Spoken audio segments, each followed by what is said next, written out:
Гиперзвуковой удар по украинскому объекту. Территория Украины атакована. Тяжелая техника стянута к резиденции. Удар по президентскому дому нанесен. Атака на главу правительства. Масштабный штурм. Жесткий разгон протестующих. Граждан Израиля гонят по домам. Тысячи людей на улицах штатов. Масштабные антитрамповские митинги охватили города. Чего требуют? Охрана президентской четы ранена. Открыт огонь. При каких обстоятельствах? Непростой выбор Белого дома. С чем сталкивается Трамп спустя месяц после начала войны с Ираном? И кто выдохнется первым? Резонансный материал. ТЦК и гражданские. Кого предлагают вооружить? Зеленский отвечает на обвинения во лжи. Теракт в столице и оправдание депутата Пипы. Советских ли солдат назвала подонками? Что говорит? Детали. Об этом и не только. Досмотрите. Друзья, всем привет, это «Время Прядко», коротко, четко и по делу о том, о чем говорят в мире. Спасибо вам, как всегда, за поддержку, и я начинаю. Окружение и жесткий скандал. В Харькове жители города выломали двери микроавтобуса ТЦК, чтобы из него вышел мобилизованный. Кадры активно обсуждают в украинских пабликах. В частности, как все произошло буквально за 2 минуты при участии нескольких женщин и мужчин, а также водителей других автомобилей, которые окружили транспорт военкомов и не дали ему сдвинуться с места. Украинские военные при этом считают, что ТЦК должны иметь оружие и применять его, если происходит нападение на них со стороны гражданских.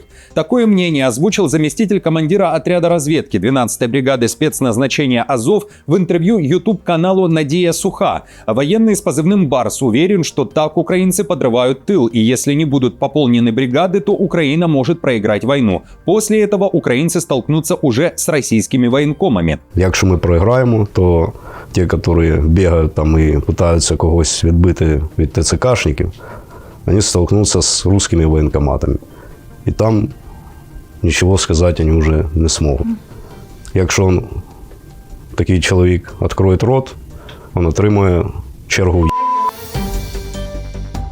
Голос за Орбана все равно, что голос за Путина. За 2 недели до парламентских выборов в Венгрии глава МИД Польши Сикорский обратился к венгерскому населению. По его словам, граждане, поддерживающие Орбана на выборах, фактически помогают Кремлю. Ведь, очевидно, считает Сикорский, Москва делает ставку на Орбана, потому что тот идет против ЕС и блокирует санкции и финансирование для Украины. Пока правительство Венгрии под руководством Орбана, деньги самих венгров идут в руки Путина, заявил Сикорский.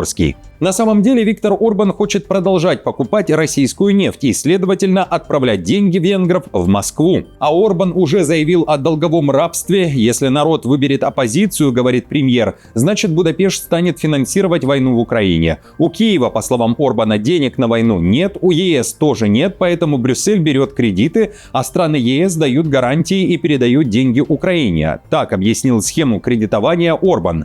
Также он уверяет, что схема эта кредитование такая. Киев вернет деньги, если победит Россию и получит компенсации. В победе ВСУ глава правительства Венгрии не верит. Пусть сторонники Тисы стоят на одной ноге, пока эти деньги не вернут, но их не вернут, и платить придется странам-гарантам с процентами. Сейчас речь о 90 миллиардах, но есть еще кредиты на 800 и 700 миллиардов. Если нас втянут, это будут платить наши дети и внуки. Нас превратят в долговых рабов. Напомню, через 2 недели в Венгрии выборы, и в стране активно используют войну в Украине в предвыборной кампании.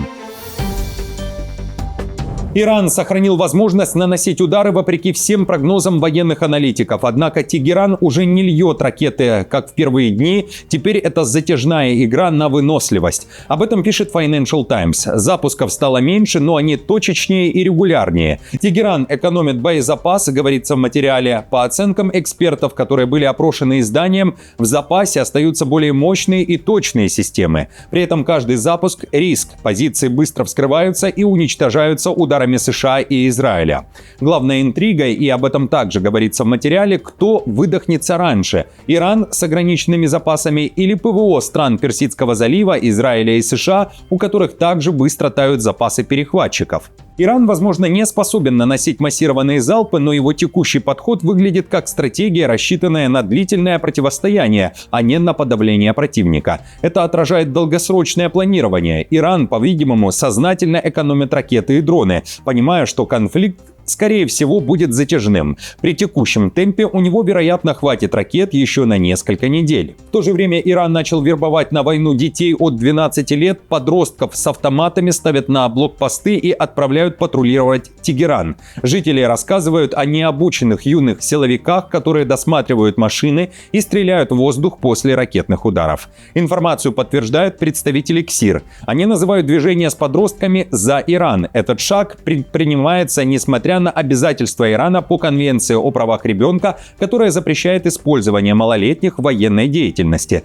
При этом в Тегеране уверяют, что молодые граждане сами изъявили желание бороться за страну. Учитывая, что возраст желающих участвовать снизился и они сами просят допустить их, мы снизили минимальный возраст до 12 лет, сказал он, добавив, что теперь 12 и 13-летние могут участвовать, если пожелают. Эти комментарии были показаны в эфире в рамках освещения военных усилий государственными СМИ. Непростой выбор Белого дома. Трамп спустя месяц после начала войны оказался перед жестким выбором: либо договариваться и выходить из конфликта, либо пойти на эскалацию с риском затянуться надолго. Об этом пишет издание Рейтер. В материале также напоминают, что Иран продолжает наносить удары и фактически блокирует Ормузский пролив, ударив по мировой экономике и ценам на нефть. При этом дипломатия буксует. Тегеран не доверяет США и не спешит идти на уступки. Внутри США также растет давление. Война непопулярна, рейтинги Трампа падают, а республиканцы нервничают перед промежуточными выборами. В итоге у Трампа нет простого выхода, резюмируют авторы. Дипломатические усилия осложняются тем, что вместо некоторых лидеров, убитых в результате американо-израильских авиаударов,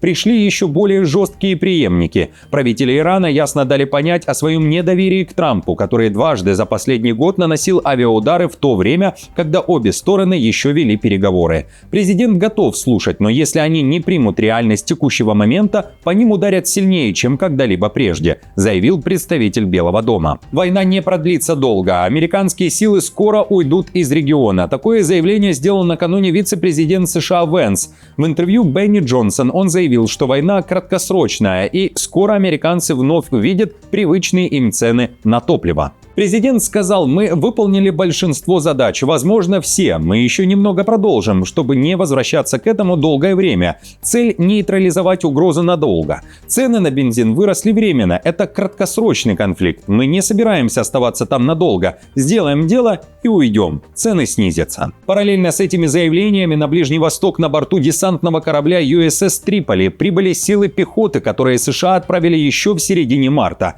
Об этом официально заявила Центральная командование ВС США. В состав формирования входят около 3500 военнослужащих ВМС и морской пехоты, а также транспортная и истребительно-бомбардировочная авиация, амфибийные штурмовые и тактические средства. Напомню, американская пресса пишет, что решение о наземной операции в Иране еще не принято, однако силы уже там и могут быть использованы как для взятия контроля над стратегическим островом Харк, так и для того, чтобы контролировать ядерные объекты Ирана и вывести иранский обогащенный уран. Отмечу при этом, что стороны продолжают наносить массированные удары. Ракеты летят по столицам, военным объектам, аэропортам. Сообщается о разрушениях. Штурм с воздуха идет и на разных направлениях. Атакована и резиденция президента. Под ударом президент иракского Курдистана. К объекту была стянута тяжелая техника, силовики и военные. Премьер-министр Ирака Мухаммед Шиа ас-Судани осудил атаку на президента Нечирвана Барзани. Создана спецгруппа безопасности и технического расследования. Ни одна группа при этом не взяла на себя ответственность за удар БПЛА.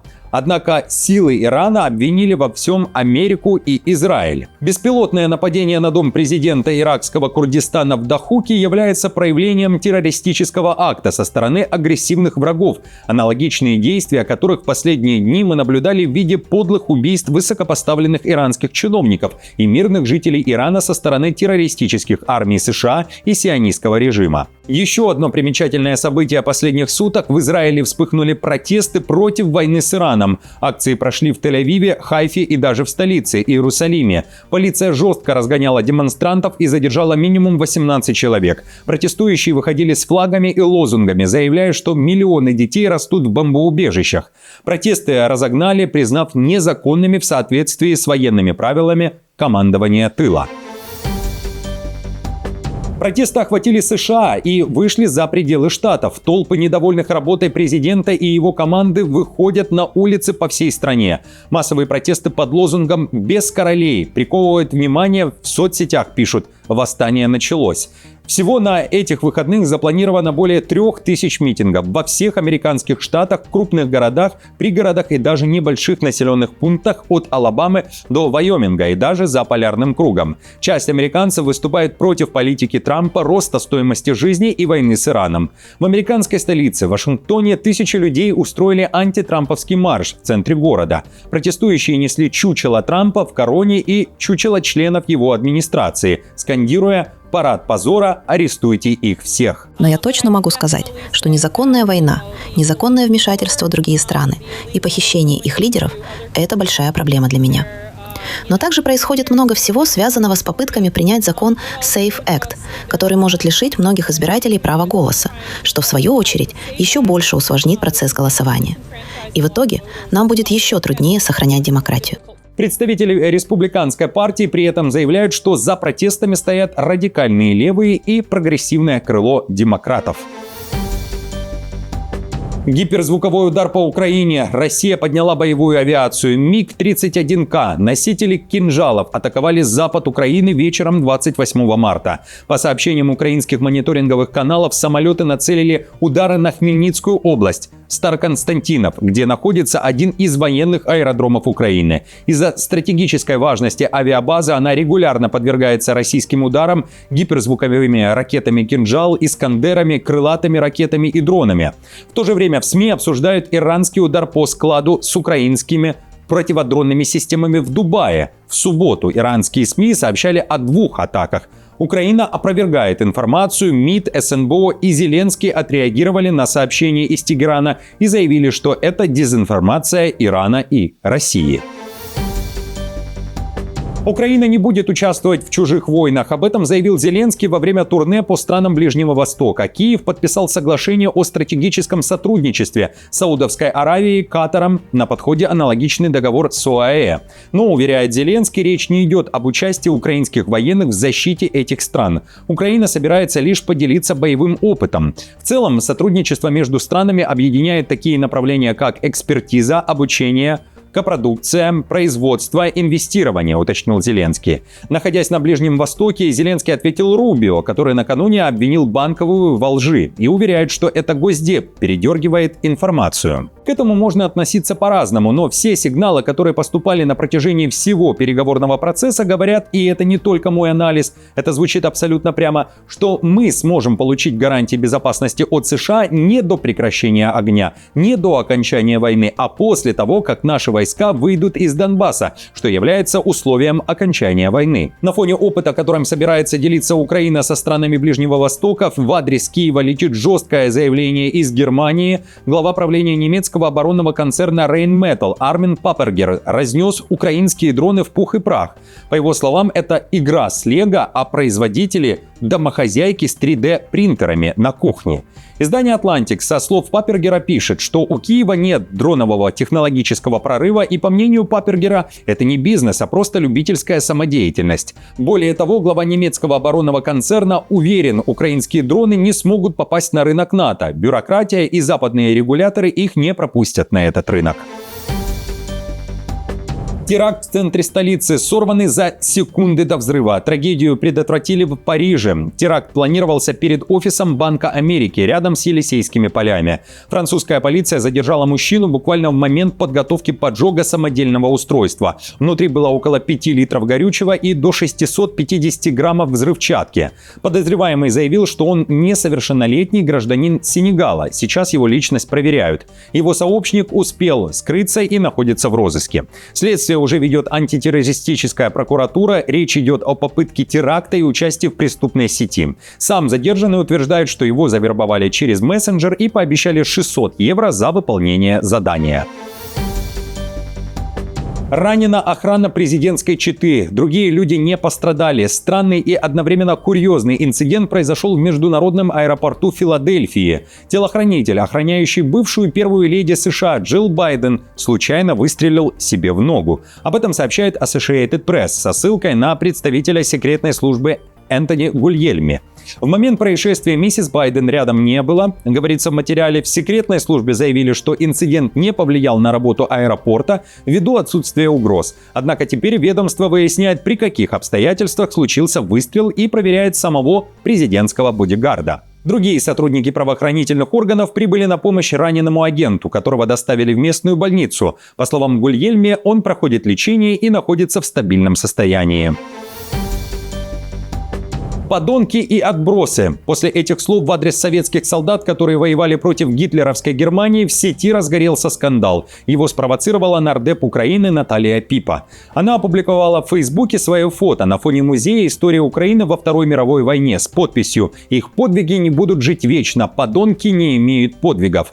Наконец-то эта мерзкая надпись снята. Речь идет о недавно демонтированной надписи «Их подвиги будут жить вечно». Украинцы обвинили депутатов в манипуляциях, истории и недопустимо резких формулировках. В комментариях под постом шквал негатива и обвинения в расколе общества. «Мне жаль вас. Недаром говорят, кто выстрелит в прошлое из пистолета, у того будущее выстрелит из пушки», сказано в одном из комментариев. Многие пользователи написали, что Пипа оскорбила их родных, которые 4 года воевали на фронтах Второй мировой. Другие посоветовали депутату удалить эту публикацию и не позориться. Нардеп Пипа пост не удалила, но позже обновила публикацию, заявив, что ее не так поняли и вообще вырвали ее слова из контекста. Речь не о людях, не о наших дедушках и прадедах, которые воевали против нацизма или служили, защищая свою землю. Среди них есть и мой дедушка, и я с уважением отношусь к вкладу тех, кто защищал свою землю. Когда вешали эту надпись, речь шла не о наших с вами дедушках, а о возвеличивании империи, Советском Союзе и о возвеличивании политической и военной верхушки, которые отдавали приказ на уничтожение, пытки и порабощение украинцев. Друзья, на этом все. Спасибо вам большое, как всегда, за поддержку. Напомню, мне будет приятно, если вы оставите лайк, комментарий и сделаете репост. До встречи уже завтра.